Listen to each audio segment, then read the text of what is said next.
กราบสบายดีทุกคนเด้อสบายดีตอนสายๆเนาะทุกคนเนาะมื้อนี้กับบ่าวน้ำสิพาทุกคนมาหาเลาะเบิงมาหาเลาะเบิงไห้เบิงหน้าเนาะทุกคนเนาะอู้โดดแล้วพี่บ่ได้ลงมาไห้มาหน้าเนาะแต่กาเข้าในหน้าก็ยังหลายเนาะเพราะว่าพ่อกับแม่เพิ่นบ่ได้เล่มเอาสิได้เข้าเด้มีแต่โฮงใหญ่ๆแต่ว่าบ่าวน้ำก็บ่มีเวลามาหาเลาะบ่หาเกี่ยวเนาะแต่ว่าถ้าดูเกี่ยวก็สิได้หลายอยู่ทุกคนเพราะว่าอันเข้ามันก็ยังหลายอยู่มีแต่โฮงใหญ่ๆสิมาหาเลาะเบิ่งป่าคอนก่อนมันสิพอได้ป่าอยู่บ่นี่หาเลาะเบิ่งก่อนป่านี่เป็นตาได้อยู่เลยทุกคนเลยพอนำมันยังหลายอยู่ผู้ใส่เพิ่นกะเพิ่นโคกไว้อยู่ผู้เอาเขาคือไม่เกี่ยวเอาเขานี่ยังหลายอยู่ได้นี่อืมเขายังบักหลายๆนึงกับมิเกลหาเลาะเบิ่งก่อนหาเลาะเบิ่งป่าทุกคน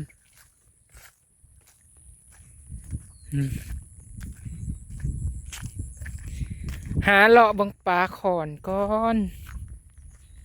ปู๊ดปลาซิวหลายอีหลิโซลายมีแต่ปลาซิวทุกคนเลยปุ๊แต่ว่าพวกปลาคอปลาเข่งอะจังมันไปมันบื่นไปเบิดแล้วสิมายังแต่พวกปลาน้อยอีปูนาคาเคนี่หลายอันที่จริงลงมารอบนี้ก็ว่าอยากได้อันหอยเชอรี่มากินทุกคนมันแต่มันก็บ่ได้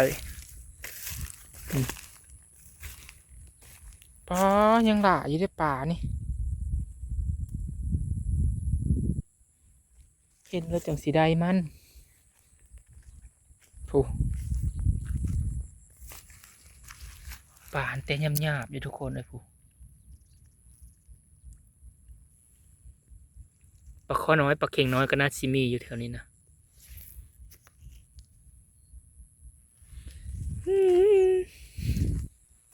หาเลาะสำรวจเบิ่งก่อนโดนจังได้มาบ้านเธอหนึ่ง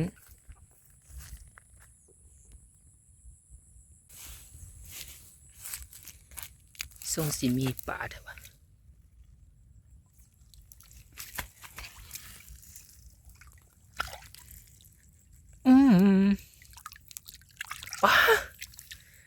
ป่านะมีอยู่ได้ทุกคนเลยแต่ว่ามันทำมาหาเลาะเบิ่งก่อนแบบนี้มันสีเป็ดแต่มีตัวใหญ่อยู่บ่โอ้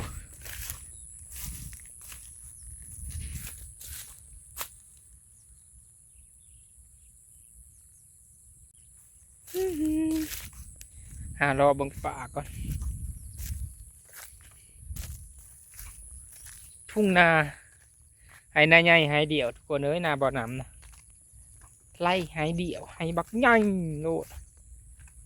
ปกตินะมันสิมีปลาลดมันสิมักมาอยู่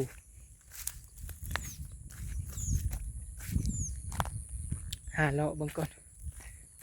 เขายังบักหลายๆนึงอันนี้นะก็อีพอเกี่ยวบ่เบิดเข้าก็ได้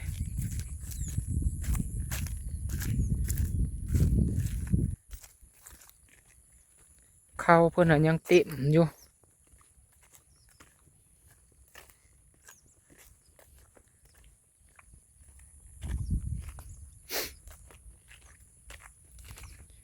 ยังห่วงแดกสลานอยู่ละเฮาบ่ได้มาเกาะ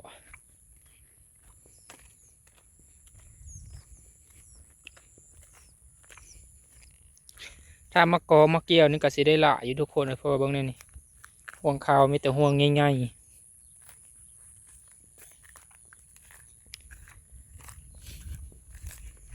แต่กาเพิ่นบ่ค่อยมีเวลาเนาะมีแต่ไปเวียกไปงานเพิ่น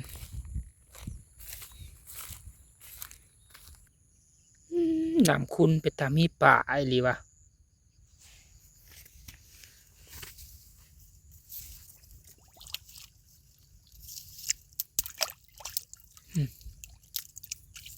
อันดับแรกมีอีปูนาคาเค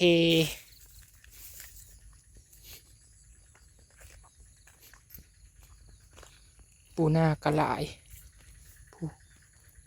เสียงปลาบอนทุ่งนาอันแสนกว้างไกล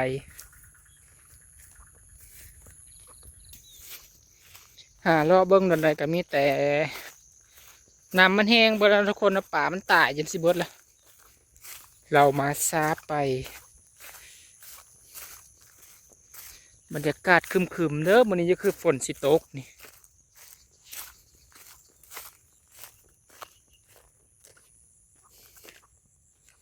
มีแต่กระปูนี่แหละนี่อุ้ยกระปูแข้งหาย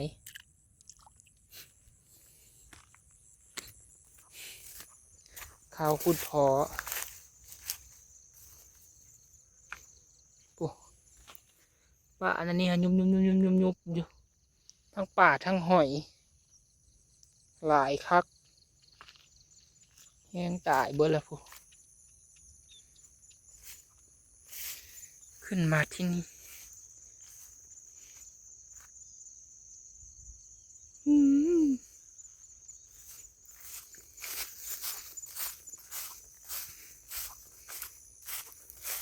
มายามนี้ก็สีแห้งแรงในกว่าทุกคนเลยเพราะว่ามันอันนั้นแหละมีแต่ดงหญ้า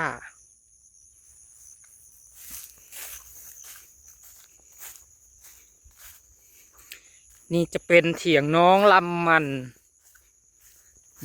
เพิ่นอยู่เถียงหลังนี้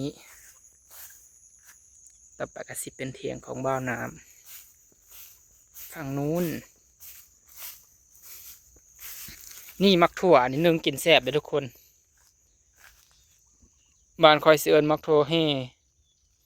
มักถั่วไหเนาะนึ่งกินแซ่บมักถั่วอันนี้โอ้ดงหญ้าเขาห้องว่าหญ้าอย่างเกาะอันนี้นะนี่หลายคักขนาดหญ้ายังเขาห้องโอ้เป็ดป้าไปเลยจะแม่นว่างามเลยเสียงนกเสียงหนูห้องเสียงนกมันห้อง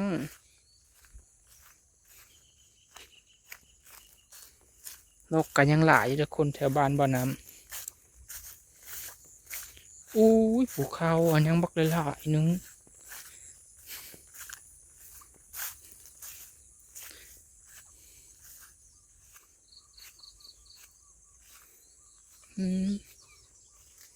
นี่สิหนองที่เฮามาจกป่าไว้จกไว้ตกแรงมานี่แหละเฮาสิลงมาสูบหนองเนาะแต่ว่าฟังเบิ่งเขาไอ้สีสิได้ลงมานำหรือบ่แต่ว่าบ่าวน้ำน่ะสิได้ลงมาอยู่แล้ว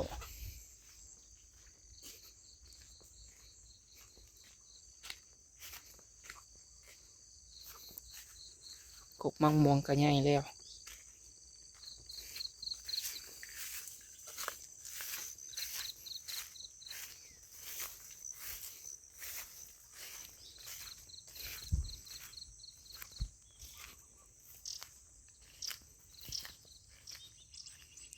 ป่าก็รู้สึกว่าบอนอยู่เลยเนาะนึกว่าสิบ่มีป่ามันก็มีอยู่เด้นี่มันก็บอนอยู่จกหนองบ้ากใหญ่หนึ่งไว้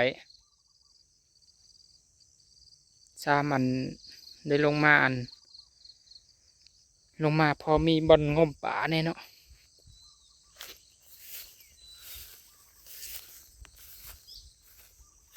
อยากได้หอยเชอรี่มึงคือบ่มีหอยเชอรี่นี่ยากระล่ามลงมาเลยเหมือนยาเด้ปูนกปักห่านมันบินมาแล้วปูนกปักห่านหลายอยู่บ้านนั้นมาหากินหอยกินปลา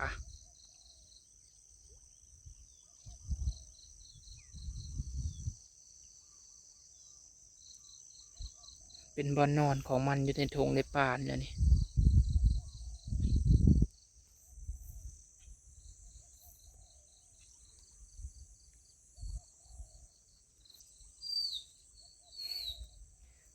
บรรยากาศลมลื่นมากเลยทุกคนน้องปู่น้องป่า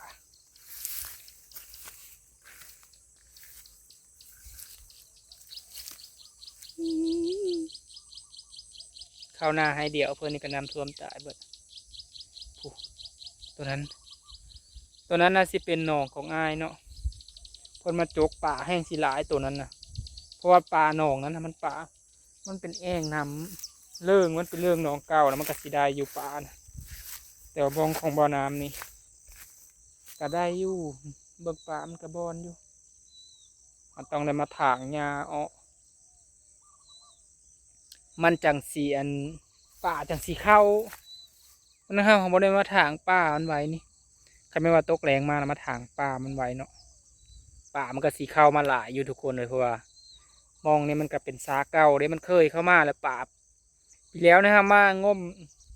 มาสูบหนามออกเนาะอู้มีแต่ป่าตัวใหญ่ๆปีนี้ก็บางว่าคือสิมีป่าตัวใหญ่เนาะแต่ว่าช่วงหนึ่งก็มีเขามาแกล้งเบ็ดอยู่แต่ว่าพอเพิ่นกันหาเอาก้างไหมสลามไหมมาลงเนาะเพื่อบ่ให้เขามาแกล้งเบ็ดนะป่ามันก็สิมีสิทธิ์อยู่นำแน่